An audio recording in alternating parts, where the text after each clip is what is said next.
We interrupt this broadcast with this urgent message. Oh no. This did not happen.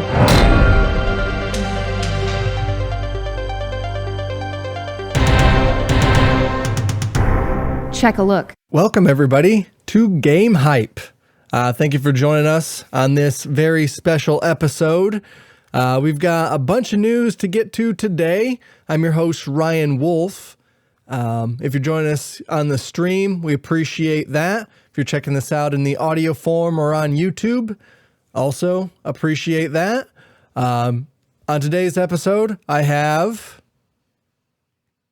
Madalyn. Madalyn is here.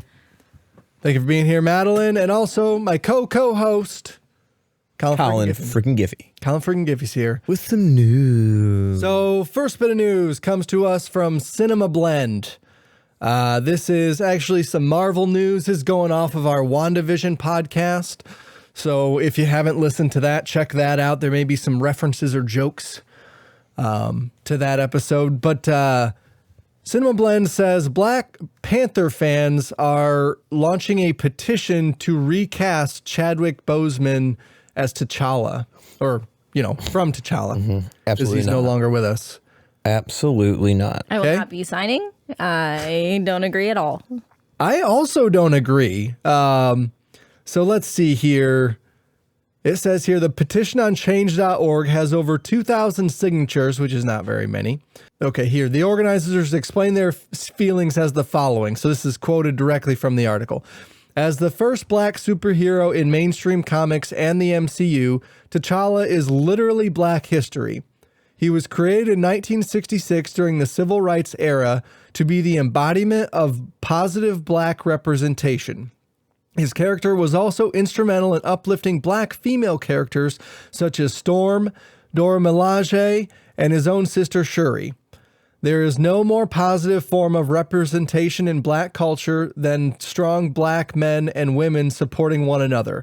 T'Challa's character was only scratching the surface with his story in the MCU, and there is much more left to tell. I understand the much more left to tell. I totally get that. But it's one of those things, like, you got to respect the actor. At this, like, it's a tough situation. Like, it's hard to imagine someone else playing that role. Right. And doing it as well as he did. He's an amazing actor. And it would be difficult, like I said, to see somebody in that role. You don't want somebody to fuck it up, to be frank. That's sure. the big thing. One, respect the actor, and two, you don't want somebody to fuck it up and give Black Panther a bad name. Right. You know, what if we get an actor in there and something happens to him in the real world that we find out and we're like, oh no, he's blacklisted from Hollywood and now we don't like him as Black Panther. Right. You know, that's a risk you gotta take with anything, but still, like I said, yeah, you gotta respect Chadwick, man. And, like, don't do our boy that way. So they're kind of seeming to, like, take the stance that T'Challa as a character is bigger than Chadwick Boseman. Correct. Yeah. I agree that T'Challa as a character was bigger, but I also feel like we have Sam Wilson, we have M'Baku, we have Shuri, we have the Dora Milaje. Like, there are other black characters that can uplift the black community and empower black Marvel fans and just black people in general. Like, I feel like it doesn't have to be T'Challa. Like, he got the ball rolling, got people talking about it, got people interested, and now he can hand the mantle off. It does make me wonder where they're going to go with it. Obviously, someone's going to take up the Black Panther role. That's always been something that they've had. The Wakandans have had. There's always been a Black Panther. Right. So I know they're going to have his role replaced, but it's just who at this point. And obviously, it's not going to be T'Challa. Right. It's gonna be somebody else. Maybe Yuri's gonna step up and do it. I don't know. We'll see. But it is interesting how they're gonna dismiss T'Challa. Right. You know, how are they gonna send him off? Yeah. Like, is it gonna say, oh, he died in a battle, he disappeared somehow, you know, didn't want to fight? I don't know. Who knows? Right. Did they film with Chadwick before he passed? Did he film anything? And did he know? Because he was like giving hints to the media a little bit. He was like he's not entering the role again. So did he like film something and like talk to Marvel and be like, this could be it, like this might be the last thing that I'm in, so we need to plan ahead? Because I feel like Chadwick would do that. Well, when Marvel had a plan. Like, I didn't say have a plan for if he died, but Chad, like they signed him up knowing that he was dealing with prostate cancer. Like that was something they knew going into it. Like they knew that he was a had struggle. it while filming. Yeah, while filming, like they knew, like Kevin Feige knew the whole time, like, hey, we're taking a risk with this. Yeah, and they wanted Chadwick on board, and you got to, like, I respect that a lot. They liked Chadwick so much that, you know, even if he does have the potential of not making it through the, you know, the MCU as much as they want him to make it, right? Like they still hired him because, you know, once again, he was an awesome dude. Yeah, like an amazing actor, powerful actor, very powerful actor. Yep. Yeah, I do not want him to replace T'Challa. I think that, like, I see the more stories to be told with that character, but I agree with you 100%, Madalyn. I think there are other characters to further the stories that you want to tell. Particularly, I think if Shuri took up the Black Panther mantle, I think that's even more powerful because she's a strong black female character and not just a black male character. Like, I think that matters. I think the MCU needs more female characters. They're except for Monica Rambeau that we saw in WandaVision and the people. Valkyrie. That's true. And Valkyrie. Yeah. But those are like the strong women in the MCU. Yeah. Then there aren't the that rest of many. them get written off. They're just a side character. They get thrown in whenever. And then Yeah. I think it'd be nice if they develop Shuri, because we did get character development with T'Challa. Like we saw him in Civil War, and we saw him in Black Panther. We saw him in Endgame and Infinity War. We didn't really get to see Shuri. Yeah. Right. So if they can take her character and further her storyline, I think that would. She was in Black Panther and Infinity War. That was it, right? Yeah, I don't think she was in Endgame. She didn't have lines in Infinity War. Like she came out of the. Well, no, she talked about when they were trying to remove Vision's stone. Right. Yeah, the Vision thing. So that was a huge role. Yeah. At that part, but that was basically it. You're right. I can't remember. Definitely needs to be developed a little bit more. Wasn't she snapped? Wasn't she on the wall of the snaps? Yeah. Okay. Yeah. So was Black Panther, and that really sucked. It was horrible. Everybody was pissed. I remember being in the theater when that happened. Everyone's like screaming, like. I was upset about that. Yeah. He was talking to Okoye like, this is no place to die, and he just evaporated. Dusted. Right. Are you kidding? But that's the sad thing, though. That's the last we're gonna see of him. Yeah. Like that is so sad to think about. Yeah. You know, are they gonna pull like a Princess Leia? Are they gonna try to do a CGI kind of thing to have some kind of? I feel like some kind of callback or anything, you know? I don't know. The only way that works for me is if T'Challa exists, if that Lion King, basically the Lion King scene in Black Panther, if T'Challa is the guiding person for Shuri, like when that I'm okay with that. Turns into if she becomes Black Panther and she Yep. They enter that like maybe they just spiritual realm. Maybe they just see him and that's just like enough for her. I don't know. We'll see. Yeah. I don't because that would have been CGI anyways if he's like a star being. Yeah. I feel like if they do that, like they would have like planned for that. Like they have. I know that they couldn't have planned for him passing and not being able to play the role, but I feel like they have interactions between him and Shuri that they can add in, or even if they don't, I think they're going to CGI that. And then I feel like to go with the background that they have for Wakanda and like the royalty and all the ceremonies that they have, I think they're going to have a giant ceremony for the passing of T'Challa. Oh, yeah. And then everybody's going to be there. And then it's going to get passed to Shuri in that funeral. I can't imagine in Black Panther 2 that's not the first thing they address. Yeah. Like that's the opening scene to that movie for sure is the mourning / celebration of life. The actor passes away. The only other actor we've had is Stan Lee, and his last cameo was Captain Marvel, and they just like had a cute little scene where they like panned to him and played some like sad-ish, happy-ish music. Right. And then they continued on with the movie, and they can't do that for Black Panther. No, no, certainly not. They like have to address it a lot in a much bigger way. Yeah. It's his like franchise, but I just don't know how they're gonna end up doing that because they don't have Chadwick. There will not be a dry eye. Really sucks. It really sucks because like think about all the things you get to see Chadwick do with this role. And like, we're not going to see it, and that sucks. It really sucks. Yeah. Yep. Yeah. It's kind of heartbreaking. It is. In every way. So don't recast the character. This is us. Absolutely not. From the Game Hype podcast, we're saying do not recast Black Panther. I think that would like cause riots. Oh, yeah, it would. A lot of people would be like, don't go see this movie. Right. People will not be happy. Like even the people that are petitioning for his role to be, they're still going to go see the movie. Yeah. It doesn't matter. Right. Next, so let's move on to some gaming news here. So next bit of news comes to us from Rock Paper Shotgun. A Roblox role player scammed their way into real White House press briefings. Did you guys hear about that? What? I did not. Okay, so let's see here. This little bar is in my way. I can't really read this. Colin, can you read this? Yeah, I got you. I'll go ahead and read it. Do you just want me to read the whole article?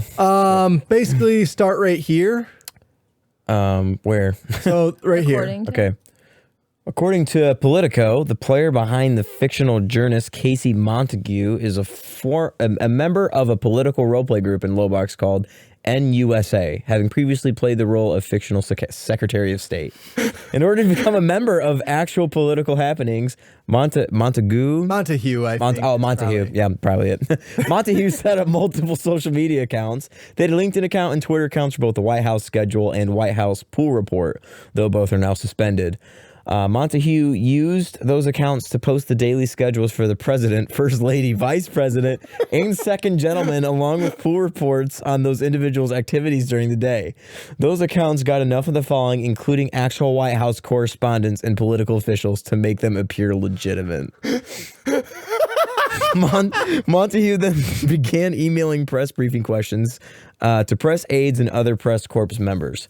During the pandemic, it became the norm for the pool reporter to ask a question or two for a press corps colleague as a controversy. Courtesy. Oh, God, I can't read.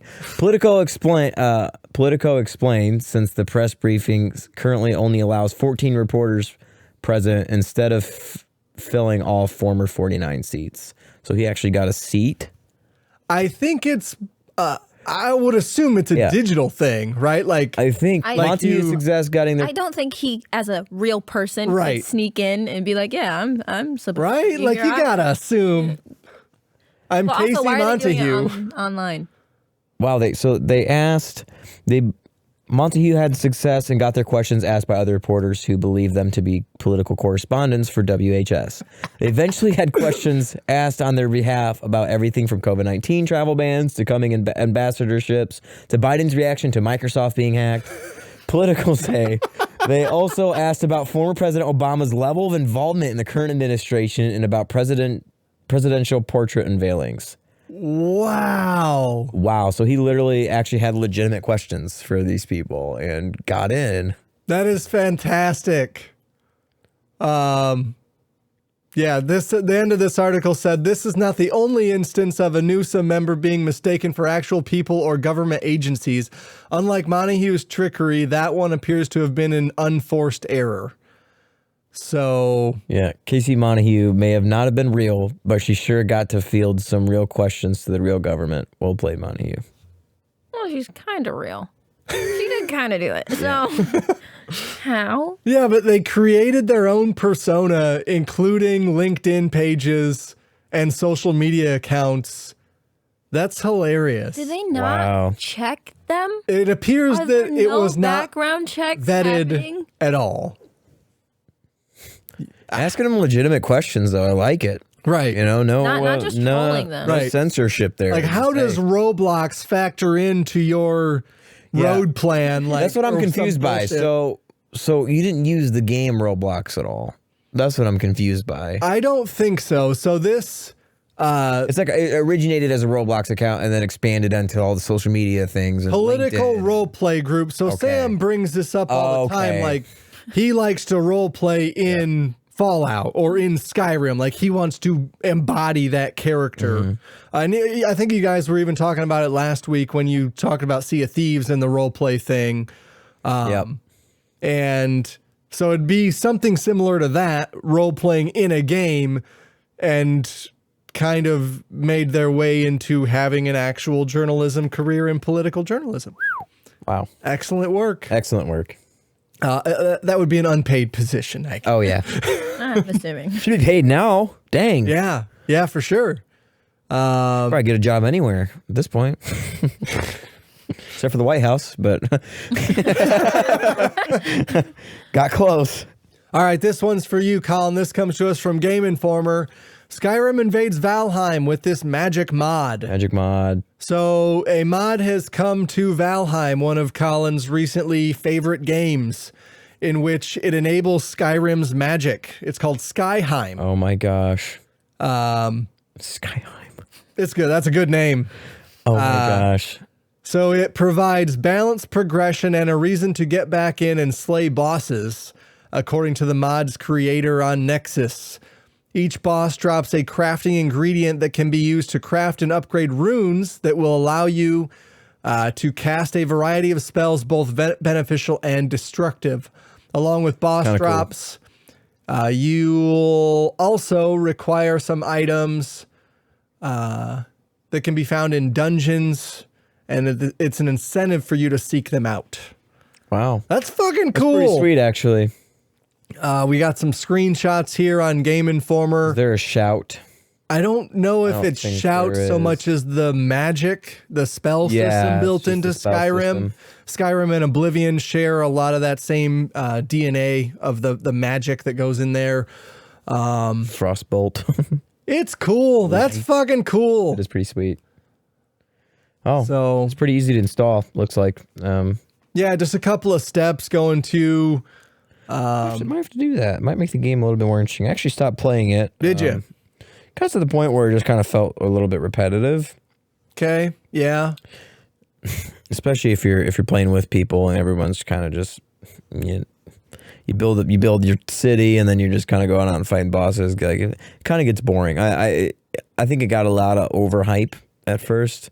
But now, like, they need something like that to help the game, in my opinion. I'm not saying it's a terrible game. I think everybody should try it out. But eventually it does start to get boring. At least for me, it was. But yeah, adding Skyrim spells would be pretty sweet. That'd be an awesome way to hunt, kill bosses, anything. So I mentioned last week I'm stuck in the Call of Duty carrot on a stick loop right now. Of like, okay, let me unlock some skins. Okay, let me run some more zombies. Like, it's been a while since I've been this enamored with Call of Duty.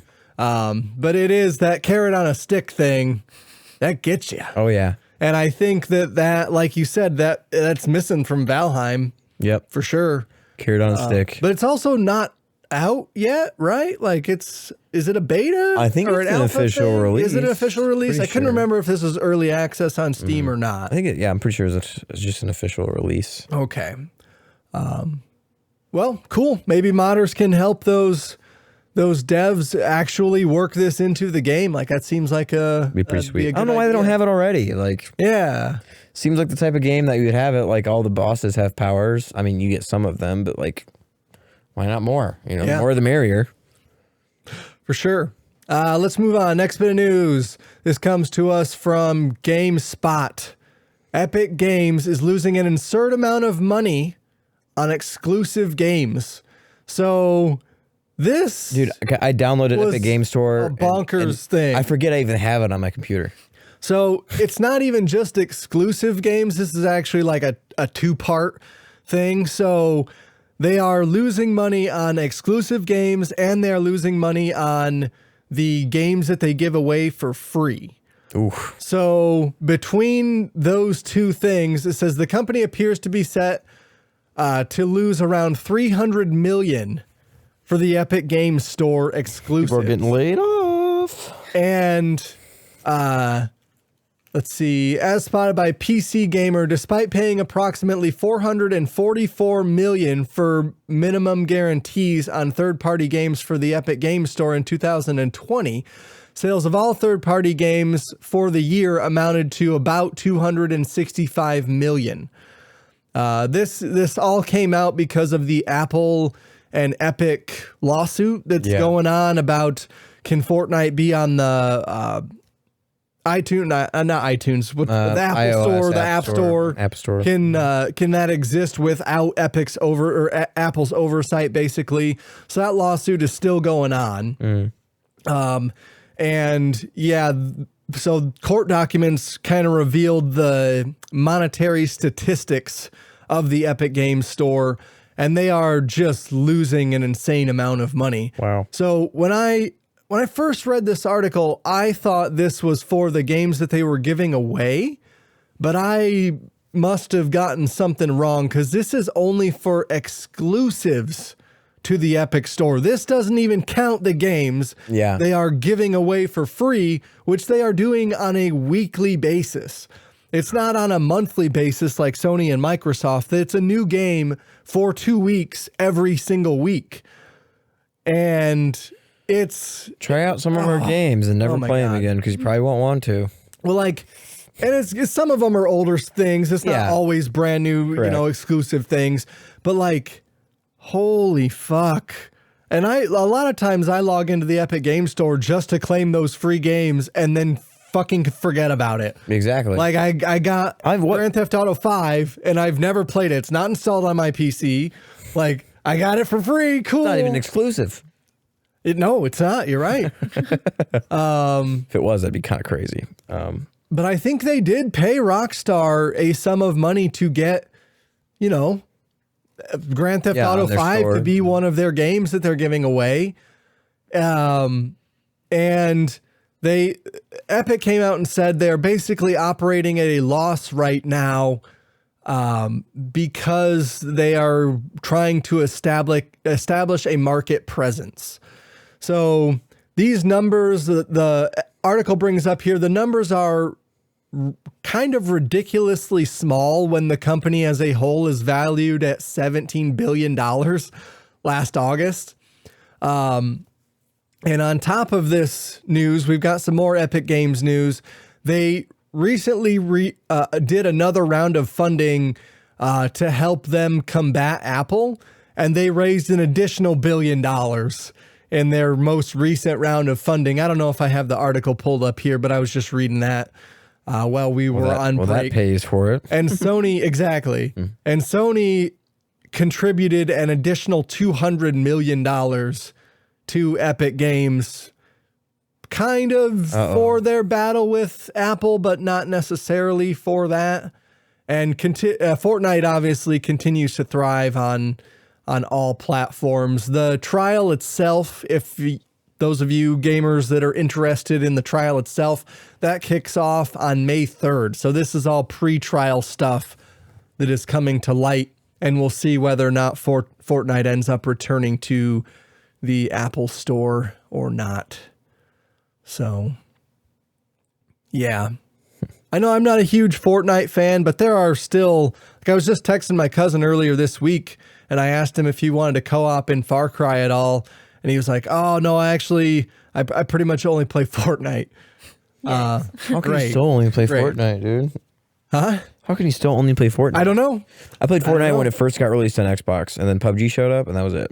I never played Fortnite again. I played Fortnite like twice. Yep. Yeah, That's probably about that I have to. I think I played it once on Xbox and once when it came to Switch, and that's the two. Yeah. Me too.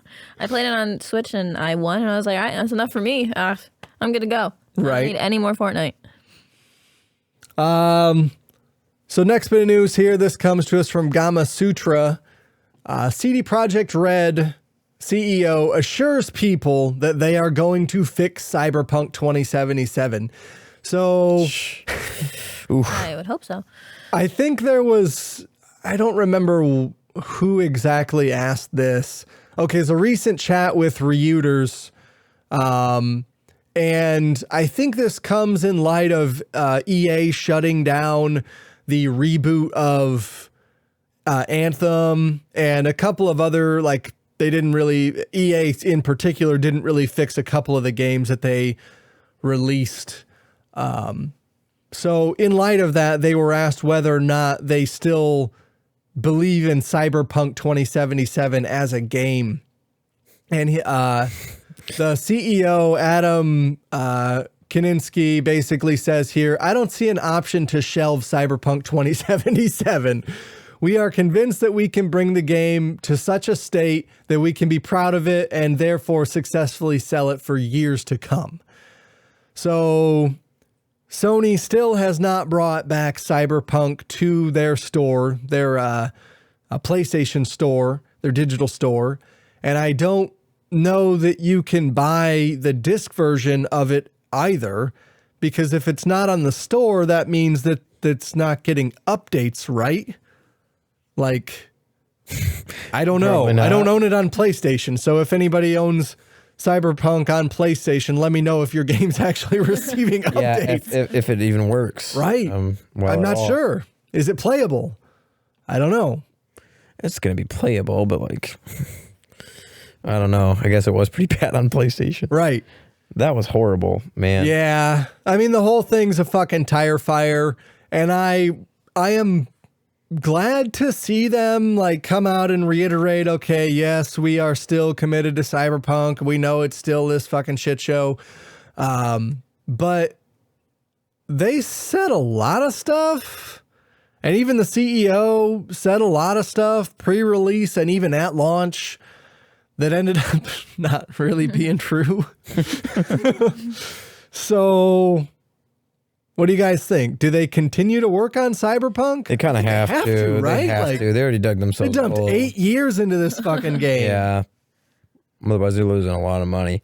Yeah, they kind of have to because they promised a lot of people, and everyone was. But at the same time, it did get delayed a lot, and everyone was pushing. No, you have to release it, and this is what you get for releasing a game when it's not ready. I guess it just took them a lot longer to get ready for the game than it, than they actually thought they would need. Right. And that's, I mean, typical of a lot of games now, taking a lot longer than they think it'll take. There is a rumor, and this is on Reddit, it's not substantiated at all, but there is a rumor that Microsoft has approached Konami and Hideo Kojima about possibly making the next Metal Gear game an Xbox exclusive, and Kojima working for Xbox instead of for Sony with his that would be pretty sweet. That'd be crazy. Metal Gear makes you wonder if all the Metal Gear games would show up on Xbox. Are they not already on? Yeah, actually, I think you're right. I'm pretty sure they're on there. Pretty sure they are. I don't think any of those are exclusive to Sony right now. I think some of the collections aren't. I think like the HD collection, that was like a PlayStation 4 thing. Okay. I don't know if Xbox has all of them. Like a bundle together, you mean? Okay. Yeah, of all the original games. I don't know if Xbox has all of them. I know they have a few. Like, I don't know if Metal Gear Solid 4 is on Xbox, is it? I guess it's not that old, but... Which one is 4? Does that one have a subtitle? 5 was the one with Phantom Pain and Ground Zeroes, right? Yeah, I think so. I didn't play it, so I wouldn't really know. Yeah, I played... I'd have to look into it. Some of 5. I think most of them are on there, though. Yeah. I need to play through them again. They're great games. Yeah? Yeah. You said yeah? I don't know. I don't know if they are or not. They are. I know. You gotta have a knack for them, though. I kind of also think of them the same way I think of Splinter Cell. Like, Splinter Cell games are pretty awesome. A lot of them are old school, but like the new ones are always fun to play for sure. I think a lot of people have the same reverence for Metal Gear that I do for Far Cry. Yeah. Like, and certainly, Metal Gear 5 treads some of that same water with open world stuff that Far Cry treads. Metal Gear is not as popular anymore, though, and that's like, I think it's really popular with millennials. I don't think Gen Z really has much experience with it. I'm technically Gen Z. Right. Like I said, I don't have a lot of experience with it, but I know what it is. And if you talk to me about Metal Gear Solid, I'm sure I could talk to you for a while. I know enough. Yeah. But I never really played through them all. I think I watched a lot of YouTube videos of like what happens, like the storyline and how all that takes place. So that was pretty interesting.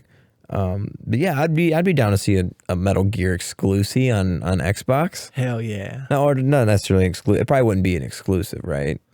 They were talking about Microsoft possibly either publishing the game as a timed exclusive from Konami or buying outright the franchise of Metal Gear. Wow. Because they seem to be in the market, as it were. Yeah. I don't know. But like I said, that was Reddit, completely unsubstantiated. Yeah. I have no idea if that'll ever come to pass. Next bit of news here. Disney has invented a working lightsaber.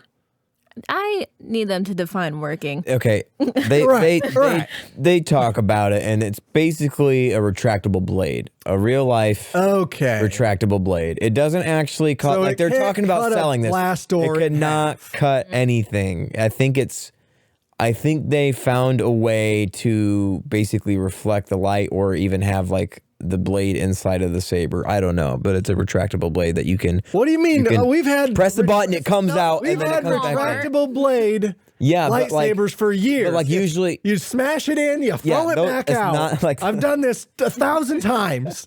It's not like one of those. It probably looks pretty legit. What you saying that the $5 ones don't look legit? What the heck? The $5 ones do not look legit. Yeah, I'm still waiting for them to reveal what this looks like. So unfortunately, there were no pictures allowed at this event where Disney revealed it. So this is there's part. no proof. This is part of the. Imagine being there. There's no proof. Being There's there no when they did that. Oh my gosh. This is part of the Disney Parks and Experience Products. Chairman Josh D'Amaro had a press conference in which he reportedly unveiled the device simply by saying it's real. And he must have had one on stage or whatever at this Disney press conference. So let's see. See, a lot of questions today about whether or not the lightsaber that Josh revealed was real or CGI, because it must have been a digital press conference. He'd say, I'd share photos or videos. But yes, it is really real, and I'm not going to release it yet. You can't reveal it yet. So hopefully we get a reveal of this soon. Disney did register a patent in 2017 for a lightsaber device.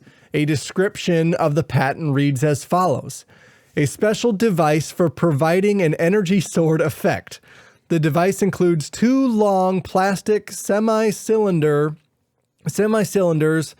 and these two blade body members are rolled perpendicular to their length, which creates compact cylinders of material of small volume that can be provided on a pair of spools in a hilt.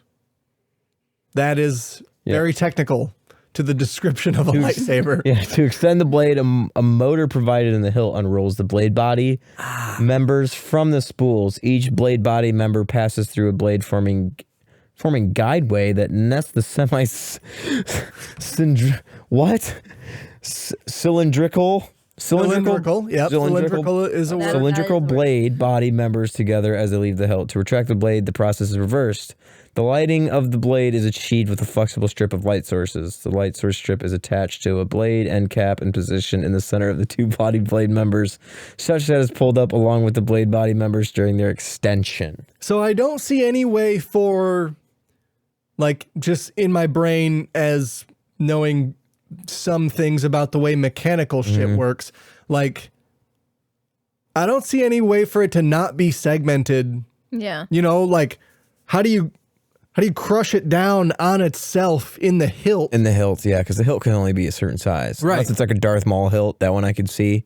But like that would only be one side. Like one side of the saber would only be able to come out. It wouldn't be a double bladed.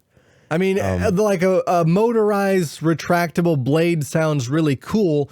I just don't understand what you make that out of to get it back inside of the, the thing. The hilt? The hilt. Hilt. Thank you. Just said the word. The one thing. Yeah, you know, the like, handle. part? The handle part. You hold. The part, yeah. That you hold with your hand. It makes you wonder how expensive that's going to be too. Probably crazy expensive. I mean, you can spend $250. I'm guessing damn near $1,000. $300. The ones they have now are super expensive. Yeah. They don't do half of that, and they still look kind of cheap. But how are they gonna make that now? There's a few companies. What's this one? Neo Sabers, I think. NeoPixel lightsabers. I want one so bad. Oh my god, dude, they're pretty sweet. Yeah? They're expensive though. not- Very They're expensive. like $300 to $500. Yeah. $500 if you want like top notch quality. They're really sweet though. And they're always out of stock. I keep getting reminders on Amazon and Instagram. You know how Instagram does those ads for shit of like the helmets, like the fucking costume grade, Yeah. Darth Vader cosplay grade helmets. I want Boba Fett's helmet so bad. Dude, it'd be Like, so I sweet. don't know. I want After it watching so bad. Mandalorian though, I don't know if I do. I've like it's in my there's one in my Amazon cart and I'm like, should I just click of a button? Yeah, I could just buy it. I could get it here. I really want like maybe at least 2 more helmets to go next to my Doom helmet that is off camera. But the Doom helmet from the Doom Eternal like collection, the collector's edition, is badass. It is absolutely wearable. And I think Absolutely wearable. I think maybe I need at least 1 or 2 more iconic helmets. I think Vader's one of the most like Stormtrooper helmet. Vader for sure. Yeah, there's a nice Iron Stormtrooper Man. one. Yeah, It's a good I've one. seen an Iron Man one where the faceplate face comes up, slides yeah. up. That's badass. But it still looks kind of chintzy, like you said about They look a little like maybe cheap. Yeah. Yeah, you get it's kind you of- got to find the ones that are basically custom made because those are a lot of work, but those are usually the most expensive as well. Right. Yeah, unless it's branded by Hasbro. Can be cheap and branded by Hasbro, and then just that alone makes it increase $200. Right. And Hasbro's making some, like Hasbro obviously is a toy company, but they're making some higher quality stuff they are. lately for sure. The Deadpool head that they put out a couple of years ago that talks, I have one on the shelf over there. Fantastic. What a fantastically stupid, amazing thing. Yeah, I had to buy one of those when I saw that they were going to put that out. It's an offer I couldn't refuse. So we've been talking a lot about Avengers this whole episode and on the crazy train of thought portion of the show. And I kind of just wanted to touch on the Avengers game. Madalyn, we had you on for that episode when we talked about the Avengers game. Are you still playing that? No. Okay. It's kind of just left my mind. Yeah. I finished the story, didn't really care about the aftermath part. Right. I wanted to see it, but people stream it, people play it on YouTube. I don't need to play it. I Yeah. can just watch the story. You don't personally need to endure that agony again. Yeah, I don't need to play the game. I can just watch the good part, which is the story. Yeah. And I don't need the DLC. So the newest update that they put out unlocks the story and makes it playable again. Would you check it out again, like after them having patched some of the glitches and stuff in that game?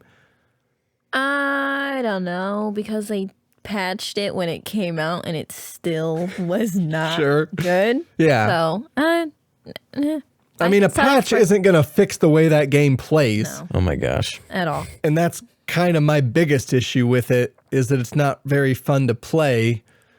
And even releasing the DLC characters, so they said that they're going to come out with the Spider-Man on PlayStation is coming out soon or is out now. Black Panther is coming out in the summer. They just released Hawkeye. I think Kate Bishop too is out. One of the characters that they put out. Hawkeye and Kate Bishop skins. I wondered that as well. I'm pretty sure they're 2 characters.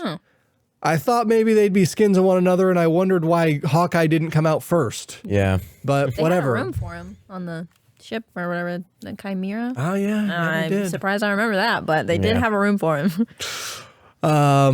So yeah, we touched on last week that Steam only had 1,000 people playing this game concurrently, playing Marvel's Avengers concurrently, and like I just don't know who this is for.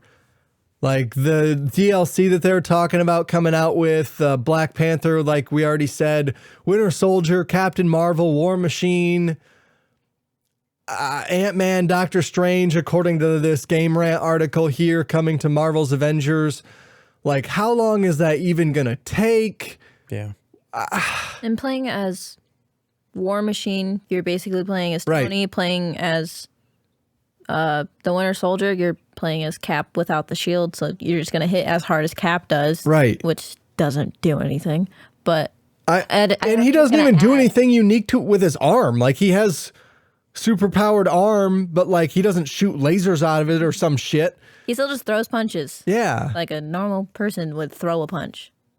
I don't think it's adding anything to the substance of the game. The only person on here, like Captain Marvel, I can see maybe playing differently, and Doctor Strange. Yeah. Those two are the only two that I think sound interesting at all. Like they talk about She-Hulk as well coming to Avengers. And She-Hulk, surprise, probably a slightly faster version of Hulk. Like, I don't like playing as the Hulk. No. He's the weakest fucking character in that game. Yep, punching somebody with your superhuman arm does nothing. Yeah. It's pretty awesome. But if they hit you, you're going down. Yeah, they hit you with a puny bullet. I don't think Ant-Man would be playable. Yeah, what's that going to look sense. like? Like, obviously, his ultimate is to grow, but that's what Kamala can do. Exactly. And also, when shrinking, I lose the characters when they're normal size because the game is just chaos. Yes. So if he shrinks, I'm going to lose the character. I'm going to get stepped on and die and have to be revived. So I don't think Ant-Man is playable. If it was if he was shrinkable in the game, you've got to figure there's some sort of like camera change, right? Yeah. Mm-hmm. Like, which they don't really do. No, they don't do it at all. That wouldn't go cohesively in the slightest in that game. No, it really wouldn't. The game doesn't really go cohesively with itself. So agreed.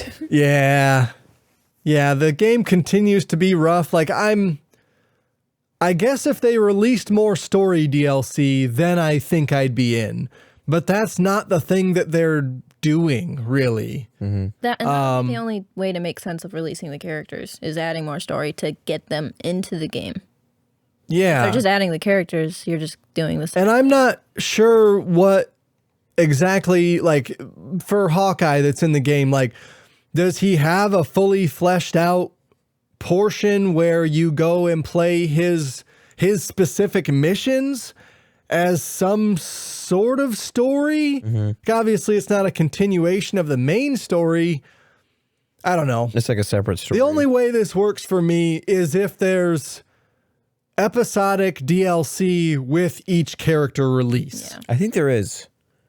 I'm pretty sure that's what it's going to be. But it's not a continuation of the story we already played, right? Correct. So it'd basically just be releasing mini games for each character. Yeah. It's like a mini game. And then throw them into the same like storyline that they where they got a room on like the Chimera. Black Panther reveal, they already showed him in Wakanda, so it's probably going to take place in Wakanda, you know? Right. And that's another place that you can visit on that map. Sure, I'm down. Why not? The map, you mean the world? Yeah. Oh, yeah. The world. You have to use Chimera to get there, but yeah, I don't know if there's really too much more to say here. That's all that we wanted to. Oh, I'm sorry, Madalyn. I actually saved this specifically for when you were on. All right. So the way that they are making this game worse is that we talked about this a little bit off air. They are making it so that each character is harder to level up. They are changing the level up. Already hard to level up? Or? It's impossible. It is. You have to play this game a lot to level up. And as part of the newest update that introduced Hawkeye, they are changing the curve in which the endgame level tiers are harder to attain.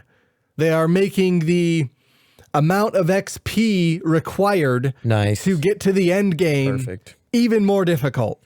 Have fun. You're going the wrong wrong goddamn way. Have fun, completionists. Right. I'm good. Exactly. I can play the. There was actually, I saw it on Reddit. There was like a bunch of people in the Xbox Reddit thread being like, hey, if you're still playing Avengers, hurry the fuck up because it's going to be 2 to 3 times as hard to level up the end and get to the part of that game that is supposedly the best to play, which is when you have all your powers and like things unlocked and maxed out. Evidently, it's kind of fun, according to articles and Reddit posts that I've read, and on Twitter, I've seen people saying this. The best part of this game is when you've got your character at max level, all the way maxed out, and then it gets fun. How many years do they expect me to play the game to get everyone maxed out? Right. I played it for the 20 hours that it takes to complete that story, and was like, yep, that's enough for me. Couldn't get Tony past like level 18. I'm not gonna get him to the level that he needs to be. I'm not gonna get any of them to the highest level. I played this one character, leveled that one up, and hoped for the best. Well, now it's worse. Yeah. Now it's even worse. Oh. Yeah. Wow. And I just wanted to bring that up on the show because what a fucking shit decision that was. I don't know who made that call. That's the wrong fucking way. You should be probably fired. You should be fired. Not Absolutely. anyone, not a single person was listening to the people playing the game who were like, this shit. Like, just fix it. That's all. Just go on Reddit, man. It's probably your best chance of Twitter, Reddit. Yeah. 2 of your best places to find out how people really feel. Oh, they'll tell you how they really feel. Well, I think that's probably going to be it for us, guys. What do you guys think? You ready to get out of here? Yeah, I'm ready. All right. Thank you, everybody, so much for tuning into Game Hype. Check out the Crazy Train of Thought podcast, and we do streams of these on Tuesdays at 7. Sometimes those streams don't happen until 8, like today. Check us out on Twitter at the Idiot Savants. You can email us at gamehypepod@outlook.com. You can check out our website, theidiotsavants.co or crazytrainofthought.com. We also own gamehypenews.com, and that'll funnel you all to the same place. Check these episodes out on YouTube. If you find the audio, you can go ahead and watch the video. Thank you, Madalyn, for being on. Thank you, Colin, for being here. And we're out of here. Peace.